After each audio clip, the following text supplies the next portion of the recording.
ஏசப்பா, இந்த காலை வேலைக்காக நன்றி ஏசப்பா. வருகிற புது வருஷமாகிய 2026 மக்கள் எதிர்நோக்கி கொண்டிருக்கிறாங்கப்பா. இன்னும் 5 நாட்கள் தான் இருக்கு.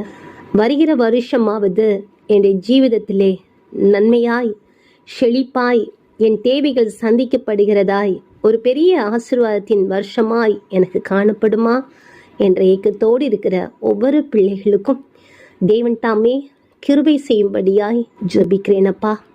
வருஷத்தை நன்மையால் முடிசூட்டுவேன் சொன்ன அந்த வார்த்தையின்படி வருகிற வருஷம் பிள்ளைகளுக்கு ஆசீர்வாதமாக இருக்க, எந்த நோய் நொடியும் இல்லாதபடி சுமூகமாய் சந்தோஷமாய் பிள்ளைகள் கடந்து வர தேவன் உதவி செய்யும்படியா ஜெபிக்கிறேனப்பா. எங்களுக்கு நீங்கள் நன்மை செய்கிற தேவனாக இருக்கிற கிருபைக்காய் நன்றி செலுத்தி அப்பாவுடைய பாதத்திலே தாழ்த்தி ஜெபிக்கிறேனப்பா. ஆமீன்.